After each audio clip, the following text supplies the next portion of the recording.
कि अभी तक हमने प्रश्नावली 3.1 का पहला क्वेश्चन लगाया है ना। अब चलते हैं, देखते हैं दूसरा वाला। लिखा है यहाँ पर, हम शायद देखिए, करा क्रिकेट टीम के एक कोच ने 3900 रुपये में 3 बल्ले और 6 गेंदें खरीदी। ठीक है, 3900 रुपये में 3 बल्ला और 6 गेंद खरीदा। इसके बाद फिर उसने एक और बल्ला खरीदा और उसी प्रकार से 3 गेंद जो कि 1300 रुपये में, यानी एक बल्ला और 3 गेंद आपका 1300 रुपये में। करा इस स्थिति को गणितीय और ज्यामितीय रूप में व्यक्त कीजिए। तो सबसे पहले हम इनको गणितीय रूप में व्यक्त करते हैं। तो चलिए देखते हैं।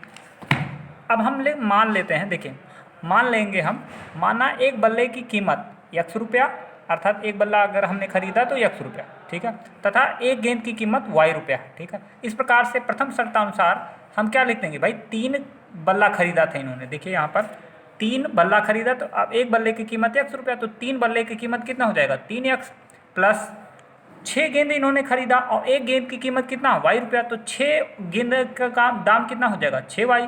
और इस तरह से हमने जब 3x प्लस 6y को जो जोड़ा तो कुल मिला के कितना रुपया लगा था, 3900 रुपया।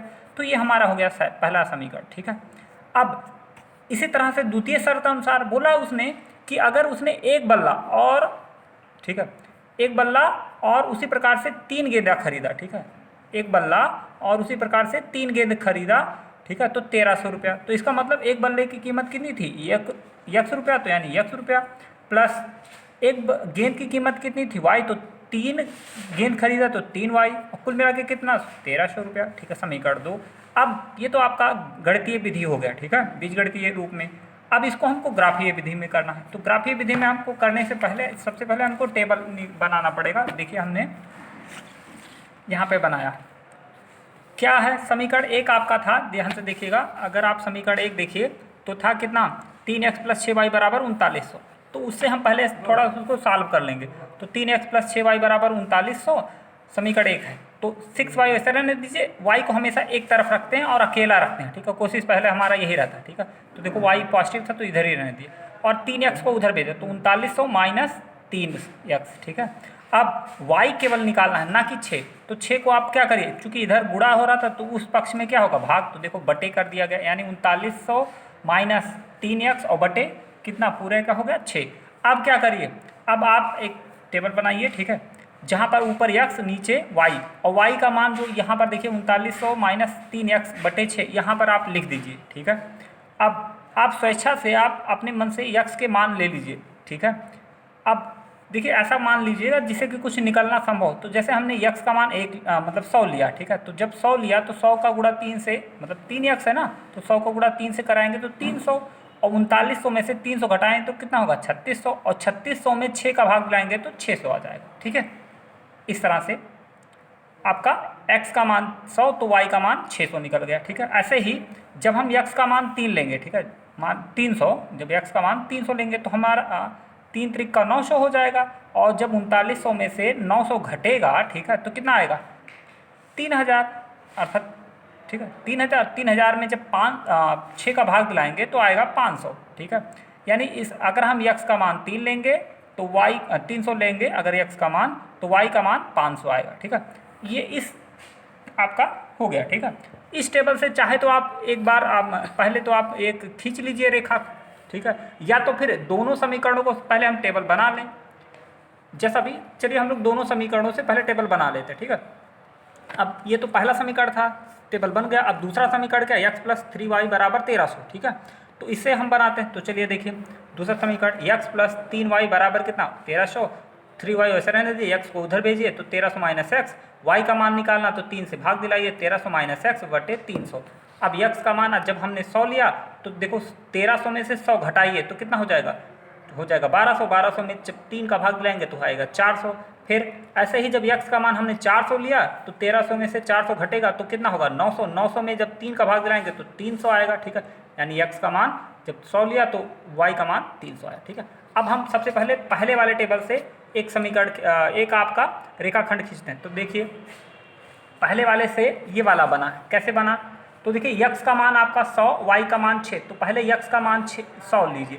तो x अक्ष, पहला वाला हमेशा x अक्ष पर दिखाया जाता है, ठीक है। ये यक्स के लिए होता है, तो यक्स का मान 100 है। ठीक, अब अच्छा एक बात और बताइए, अगर आप ध्यान सुनिएगा, अगर आप ग्राफ में, ठीक है, इसी ग्राफ में आपको 100 दिखाना, 100, 200, 300, 400, 500, 600, तो क्या यहाँ पर 100 सेंटीमीटर या 100 खाने बनाना संभव है? ठीक है, ऐसे ऐसे जो देखो बड़े बड़े खाने क्या 100 बनाना संभव है? नहीं। तो ऐसे में हम पैमाना मान लेते हैं, ठीक है, कि मान लो 1 सेंटीमीटर या एक मात्रक जो है वो 100 रुपया के बराबर, ठीक है, यानी अगर हमारा एक लाइन यहाँ पर आ गया तो वो 100 समझिए, 2 आ गया तो 200, 3 आ गया तो 300, इस तरह से हम पैमाना ले लेंगे। ठीक है, तो अब हमारा कितना है, 100 ले जाना है, ठीक है, मतलब 100 है, 100 रुपया, तो हमको क्या करना है, एक लाइन खींच लेना है एक्स पे। ठीक है, और उसके बाद कितना, वाई का आपका 600 है, तो वाई पर 600 कौन है, ऊपर जाएगा ना, तो 1 2 3 4 5 6, अब इसका सीधा और इस 600 का सीधा जाएंगे तो हमारा ये मिल जाएगा, ये पॉइंट। ठीक है, अब अगर हमारा ये पॉइंट आपका मिला तो इसको हम ऐसे ऐसे पॉइंट कर लेंगे। ठीक है, ऐसे फिर आपका देखिए 100 यक्स का मान क्या है, यक्स का मान 300, तो यक्स का मान 300 कहाँ है, यहाँ पर देखिए 1 2 3 यानी 300, और वाई का मान कितना 500, तो ऊपर जाएगा, चूँकि प्लस में है ना तो ऊपर जाएगा 1 2 3 4 5, अब इसका सीधा चलाइए और इसका सीधा चाहिए, तो देखो यहाँ पर आया, यानी ये पॉइंट। अब इसको हम क्या करेंगे, पटरी के सहायता से यानी स्केल के सहायता से हम एक लाइन खींच देंगे। ठीक है, इसको स्पर्श करती हुई, और इसका कोऑर्डिनेट्स भी लिख देंगे, निर्देशांक, भाई ये क्या था 100 कामा 600 था, तो देखिए हमने 100 कामा 600 लिख दिया, और ये वाला पॉइंट क्या था भाई, यक्स के लिए 300 और वाई के लिए 500, तो 300 कामा 500। ऐसे ही दूसरे समीकरण से, दूसरे भी टेबल से आप एक और समीकरण बनाइए। ठीक है, रेखा खंड खींचिए, अब रेखा, तो यक्स का मान 100, यक्स का मान 100 यानी यहाँ पर जाएगा, वाई का मान 400, ठीक है, तो वाई का मान 400 कहाँ जाएगा, 1 2 3 4 यानी यहाँ पर। ठीक है, अब यक्स का मान ऊपर जाइए, ये ऐसे जाएगा, तो यानी ये पॉइंट हो गया। ठीक है, अब उसके बाद फिर यक्स का मान 400 लेना, तो यक्स का मान 1 2 3 4 यानी 400 यहाँ आ जाएगा, और वाई का मान 300, तो 1 2 3 यहाँ पे जाइए, तो देखो यहाँ पे पॉइंट हो गया। ठीक है, अब इससे भी एक रेखा खींच दीजिए, है ना। अब आप देखिए कहीं ना कहीं दोनों रेखाएं आगे चलकर एक दूसरे को काट दे रही हैं, ठीक है, या काट देंगी। ठीक है, तो अब जब ऐसा स्थिति हो रहा तो आपने पता पाया कि हाँ ये ऐसी रेखाएं हैं जो कि एक दूसरे को प्रच्छेदित करेंगी। ठीक है, ये हो गया ग्राफ ये। ठीक है, अब आप लोग, अच्छा एक बात और, जिस समीकरण से जो रेखा बना उसको भी लिख दीजिए। जैसे ये वाला रेखा किस समीकरण से बना था, 3x + 6y = 39 से, तो हमने लिख दिया। ठीक है, ऐसे ये वाला रेखा आप किससे बना था, दूसरे वाले समीकरण यानी x + 3y = 1300, तो देखो हमने लिख दिया। ठीक है, आपको लिखना पड़ेगा। ओके, अब हम लोग चलते हैं क्वेश्चन नंबर 3 के पास। क्वेश्चन नंबर 3 क्या है, इसमें बोला है कि देखिए 2 kg सेब और 1 kg अंगूर का मूल्य किसी दिन 160 रुपया था। मान लीजिए आप गए थे बाजार में और 2 किलो सेब खरीदा और 1 kg आपने अंगूर खरीदा, कुल मिला के 160 रुपया दिया। फिर 1 महीने बाद आप खरीदने जाते हो तो क्या हुआ, 4 kg सेब और 2 kg अंगूर का मूल्य 300 रुपया हो जाता है। ठीक है, तो इस स्थिति को बीजगणितीय और ज्यामितीय रूप में व्यक्त कीजिए। अब देखो हमको ये नहीं पता है कि 1 किलो सेब का दाम या 1 किलो अंगूर का दाम कितना है एग्जैक्टली। ठीक है ना, तो हम क्या करेंगे, हम ऐसे में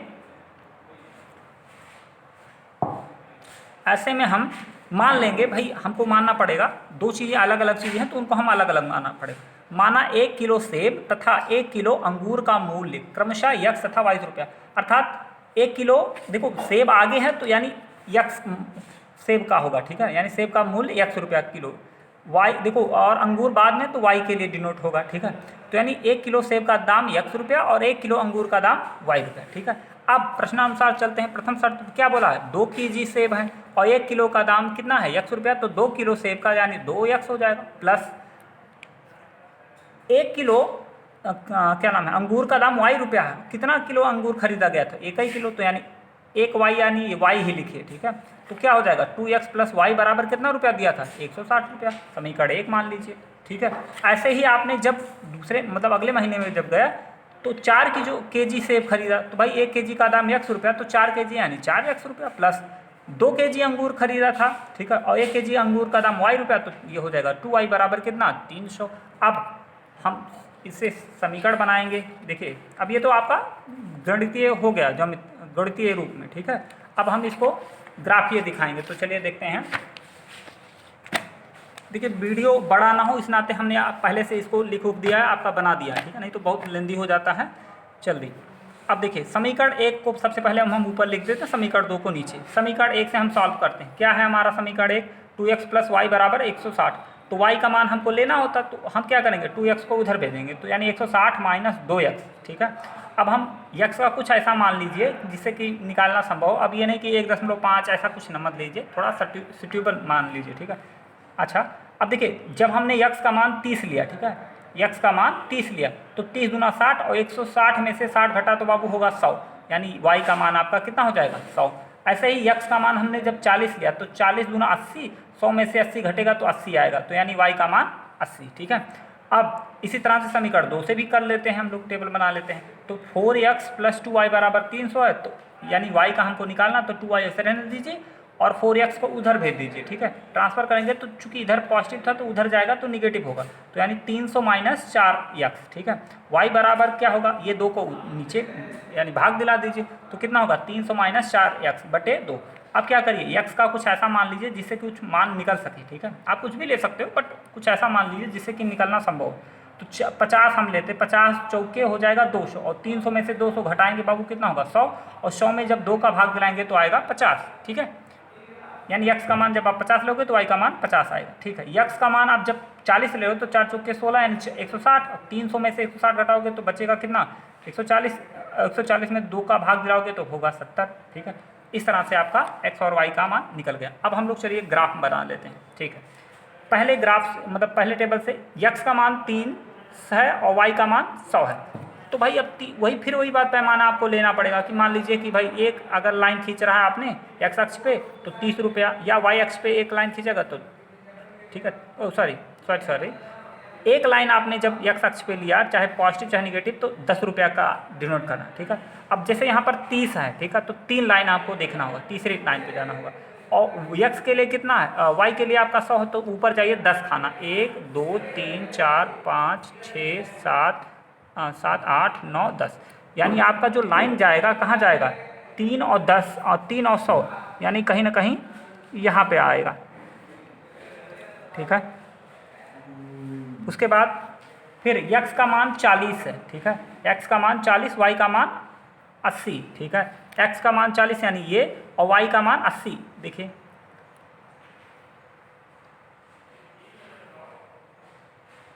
सॉरी ये हमारा दूसरा वाला, ये ऊपर वाला है, एक मिनट फिर से सुनिए। x का मान 30, y का मान 100, तो x का मान 30 यहाँ से जाएगा और y का मान 100, यानी ऐसे सीधे जाइए, इसका आप ऊपर मिलाइए तो यहाँ पर मिल रहा है। ठीक है, तो यानी 30 का मान 100। ठीक है, x का मान 40, ठीक है, y का मान 80, y का मान 80, देखिए ऊपर।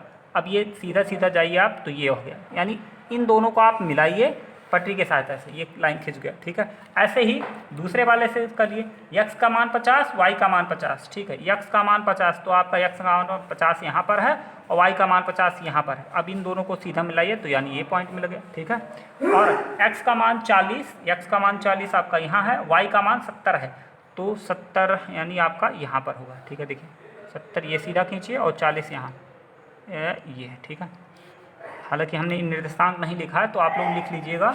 ये है आपका, देखिए ऐसे हमने लिख दिया इसको 50, 50। ठीक है, और इसको लिख दिया हमने शायद 40, कितना था 40, 70। ठीक है, उसके बाद अब ये लाइन देखिए, ये लाइन किससे, पहले वाले समीकरण से, कौन सा 2x + y बराबर 160 से खींचा गया था, और ये वाला जो लाइन है दूसरा वाला ये किससे खींचा गया था, 4x